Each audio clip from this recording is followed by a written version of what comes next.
Welcome to The Life of Hair. My name's James Atkinson. Thank you for joining me in this week's episode. Now, this week's episode is the third and final part of 3 episodes that I've created over the last few weeks. The first one was lightning, the second one was a balayage, and this is an ombre technique today. In this intro, I'm not going to go into long-winded reasons why you need to use this technique. I'll explain all that in the video because the video is pretty long as it is. I just wanted to give a big shout out to Paula, my first Patreon.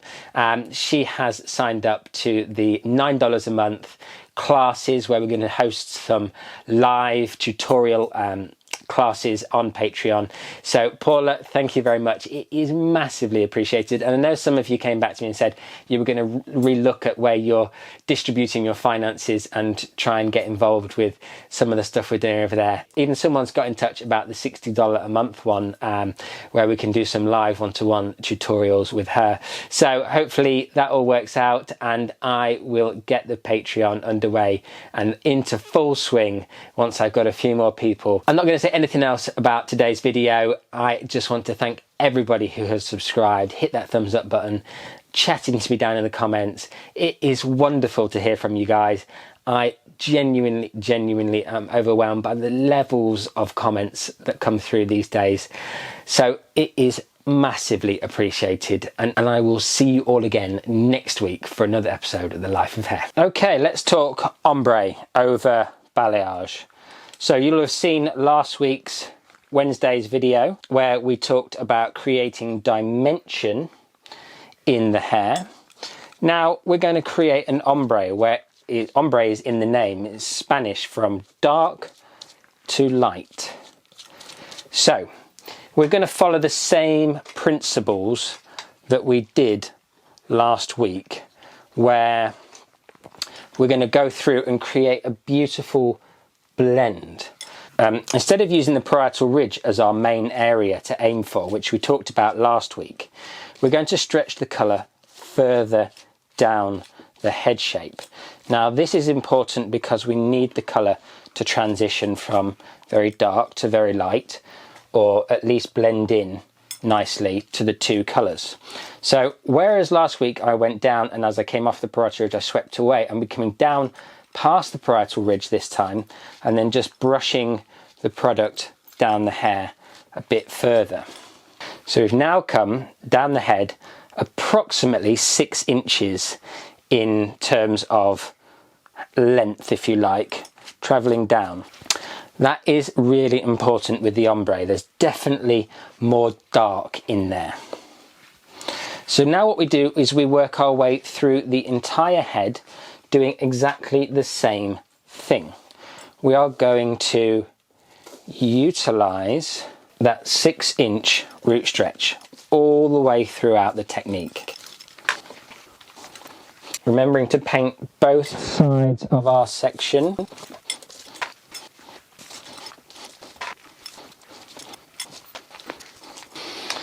Great. Now, remember, this is the magic bit where we looked at stretching last week. When we get the stretching element right, we will make our life so much easier. So, remember what we talked about last week. In last week's video, we go in with our teeth pointing up. So we elevate our section, we go in, we face up, and we come down.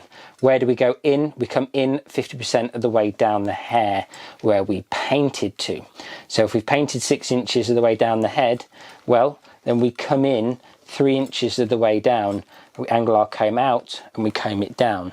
Really, really simple, easy to do technique. And it will be absolutely foolproof once you get the hang of it. In with your comb 50% of the way down and just comb down and out. Stretch that product down the hair. Now, let's talk about how we can add some extra blending to this technique. We can simply come in then with our fingers like scissors and get the hair and squeeze and pull down the product further down the head. This is really ultra important. We are changing the saturation. We are going from glossy at the roots, satin here, to matte through here. That is our blending point for our second colour. Comb the product down, remember, in square, teeth up and down. Now, let me show you. Built up on the comb here is product. If we just went in with square teeth and stopped at any point, we would create a line that we would then have to deal with. Okay, let me show you what happens when you create a line and how you can go about fixing it. The first thing an error that we might make is we'll go in too close to the roots. Then we're going to come down the hair and our comb is going to stay horizontal to the head. Once we've done that, we can then accidentally print a line into the hair. This is a nightmare, especially if the hair is really, really light. How do we fix this line that we've now created? Well, what we need to do is stretch the roots down a bit further on this section. So go back to the original technique and you'll be able to start to see that it's disappearing already. We need our lighter colour to hand, and then we need to come in and overlap our line straight away. We then need to blend the two colours together. The faster we do this, the less time it has to process, the better the end result will be. This is really important to get on top of it as quickly as humanly possible. So that is how you fix any lines in a root stretch, balayage, reversal, anything that you're creating that is of this nature. You need to be able to understand how to stretch that product out, and you need your end colour on hand. It's no good shouting through the salon, I've created a blob, you know, Jenny, get me some colour, I've created a blob, I need to blend. Have it to hand, have it ready, so that if you do create a mistake like that, then you can go back and fix it really, really quickly. The longer it processes, the harder it will be to remove. You can see now we've got a lovely transition of colour coming through here. Beautiful, beautiful transition. This is making our life so much easier when it comes to blending later. Okay, so what do we do now? Well, because we've spent all that time blending and we've got a beautiful blend already, we can just simply come in with our lighter colour. And remember the analogy, glossy at the roots, satin in the mids, and then matte in this area. We then come in with our final colour, we overlap the matte area, and then we stretch it down the head.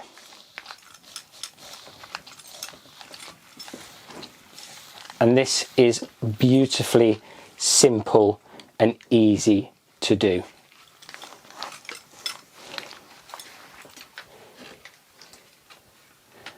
We've got a beautiful blend happening already. All we need to do now is get the product onto the ends. Now, if you work with apprentices, for instance, this is a cracking job to get them to do, so you can often do something more valuable to you. So for instance, you know, you've done the beautiful stretching of the root area and you've absolutely nailed it. You don't need to do anything else in terms of blending. You can just go away and let your apprentice, you know, apply your end colour, because all they have to do is overlap the matte area here with the lighter colour and just comb it through to get even saturation, and that is it. Super, super simple. Right then, one more time on this side, just for fun.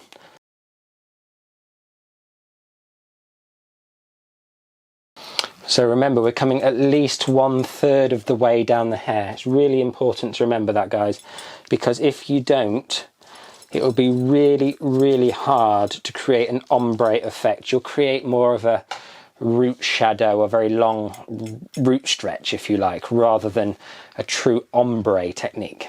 So let me explain again. Remember, comb comes in halfway down where you painted to. You angle your comb towards you and then you stretch it down. You bring the product down the hair. With the ombre technique, as opposed to the balayage technique, we then come in with our fingers and we will create, hopefully you'll see, glossy here, satin there, and then matte into our transition. Really simple, really, really easy to do technique. Looks easier than it is, I will say that. You know, it does take practice. It's not going to happen overnight, but once you get the hang of it, an absolute doddle. Okay, remember, so once we've gone through our sections with our comb angled out, we come in with our scissor action and we're going to blend the product down the head. This is super duper important, because this part anybody can do. Like I said, you can have your apprentice do it, you can do it in a really tight squeeze as well in terms of time, because you did the technical bit when you perfected the art of the stretching of the root area. That's the technique all finished. I'm now going to let it process, I'm going to style it, and then I'll come back and we'll talk about the two main differences between balayage and ombre and why you should know the differences. Okay, I hope you enjoyed watching that technique and you took some tips and tricks from it. Now, I appreciate there was some repeating, if you will, of Wednesday's video in terms of the technique. Obviously, the main addition is using the scissors to clamp and stretch the product down to get a more consistent changing of saturation from very glossy satin into matte, whereas last week's technique was just about it going from glossy to satin and then adding in the dimension. The point of this whole exercise really was two things really: to one, show you a new technique, and two, to discuss the differences between balayages and ombre. Lots and lots of people get the two confused and don't always deliver what their client was expecting because of miscommunication of expectations. So what we're going to do now is going to take a quick look at what the differences are from the two techniques. Now, I've done this both straight, so both sides are straight. The balayage side that you saw on Wednesday, and if you didn't see that video, I will link it at the end of this one, and how to create a reverse balayage. I've done that side straight, unlike the video that you watched on Wednesday where I did it curly. Now I'm going to talk about the two differences there as well. Let's take a look at both sides. I know you guys like to take a good look at the front. This is the balayage side here, and this side is the ombre. I'm sure you can see it blends from dark at the root area, there's a transition zone, and then it comes down to the lighter colour through the bottom. Nice and seamlessly, you know, no definite lines of demarcation, just an area where the two products mix together. So that is the technique we've just been through, and that is the beauty of going from glossy into satin into matte and then applying your end colour over the top. Now, one of the things that you can do to make this job a lot easier for you is to reduce the amount of contrast between the top here and the ends. More than 3 shades of contrast, 5 on the roots and an 8 on the ends, blended together in the middle, is a comfort zone, if you will, of making your life a bit easier for yourself. 2 shades of contrast is even easier, so 6 and then 8. So in this instance, I've got 35 grams of 5G to 10 grams of 5N at the root here. And then through the ends of the hair, I've got 8NB in shades EQ. They're both Redkin shades EQ colours. So the transition is really, really simple to create because I've created 3 shades of contrast. Now, if you went to 4 shades of contrast, for instance, and you say you had a 5 here and a 9 there, the blending becomes a lot more difficult. It's still doable, but it's a lot more difficult. So the less contrast between the shades you have, the easier the job is. So I'm pretty pleased with that result as an ombre goes, and I really like an ombre. I'm still a big fan of the ombre. I know it's not as fashionable at the moment as the balayage techniques, but we're going to talk in just a second about where these two techniques are best implemented and why you might use different techniques. So I'm going to turn it around now to the balayage side, and you won't have seen this side straight yet. So if you saw last week's video, you'll have only seen this side curly. So this is the balayage side, and straight away we can see that there's definite light pieces higher up the head. So if you remember to last week's video, we did painted on the roots, we stretched it down to the parietal ridge, and then we transitioned away. That is what's created the blend on these lighter areas throughout the head. Now, equally, we then took some sections that we weaved out and we darkened them to create dimension. Now, the thing about this as a technique now is that the dimension makes it look reasonably chunky. And that is why you see most balayage techniques worn curly or wavy, because it's to diffuse these, I suppose, chunkier pieces throughout. A traditional balayage, not a foliage, not any of these techniques, it has got quite strong definition in the pieces. So what I'm going to do is recurl this in a second for those of you that didn't see last week's video and can't be asked to go and watch it. And what we'll see happen is that this strong definition of defined separation will create texture and movement in our look without the need for layers, etc. So I just wanted to give you guys an understanding, and I'm sure you can see the differences between the two sides. I'll just spin it round. This is the ombre side, and this is the balayage side. They are different, definitely different, and they definitely serve two different purposes. So I hope this was useful and it's given you a better understanding of the use of balayage and how you might use it versus an ombre. Now, where does this leave us in terms of how to give your client the correct technique for what they want? If they predominantly wear their hair straight, I would guide them towards an ombre. This is because it's got a better blend when the hair is just completely flat.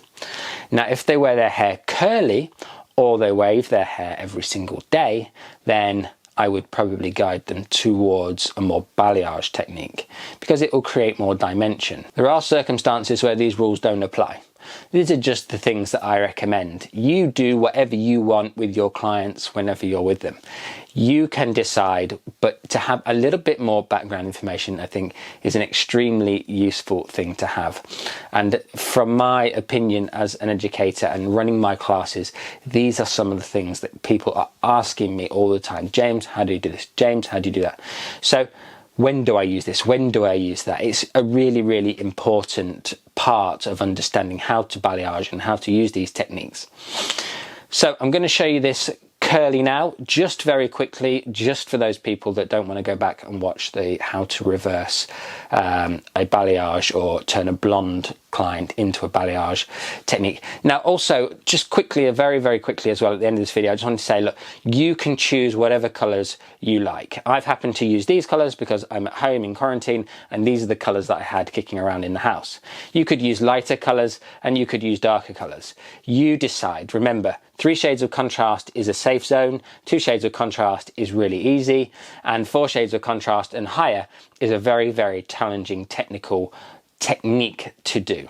So just really think about that. And if you go to 4 shades of contrast, so you've got a 9 on the ends and 5 on the roots, when you come back to balayage that or ombre it or do something to it again later, you are leaving yourself in a very difficult lightening situation, because you might get those ends super blonde, super clean, no warmth, but then you've got to lift through level 5 tint when you come back to doing it afterwards. So always recommend that you use a demi-permanent when you're going to do a technique like this, because it's easier to lift through a demi-permanent. As soon as you start putting permanents on, you're going to create more and more barriers for you in the future. So think long term, don't think about the results now. I never ever let my clients steer me, I always guide them. So, as I said, curled the straight side, just for those of you that didn't want to go back and watch last week's video. And here she is, the balayage technique waved, and it totally transforms the way that it looks.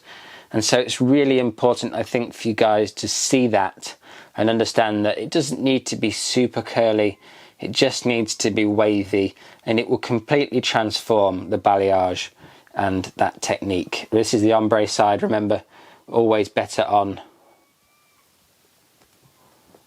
This is the ombre side, as we just saw. Oh, put that straight. This is the ombre side, as you just saw. So there you can really see the differences between the two techniques. And there it is from the front. I know everybody loves. And there it is from the front. I know everybody loves to see the front of these techniques. And I'll show you the back as well, because you can see where these two techniques kind of meet, if you will, and the slight differences that are created in that area. So I hope that was useful to you. Have a lovely week, and I'll see you again next time for another episode of The Life of Hair. Thank you for watching this episode, and if you enjoyed it, then please hit that thumbs up button. It is much appreciated. Chat to me down in those comments. I always love to hear what you think of the videos. And don't forget, if you haven't subscribed, please do so. It is very much appreciated. And down in the description, as I mentioned in last week's video, is my Patreon link. I am very, very pleased with how people have responded to this Patreon link, and I am really looking forward to bringing you new and more exciting content opportunities in the future. Have a wonderful week. Stay safe, stay sane,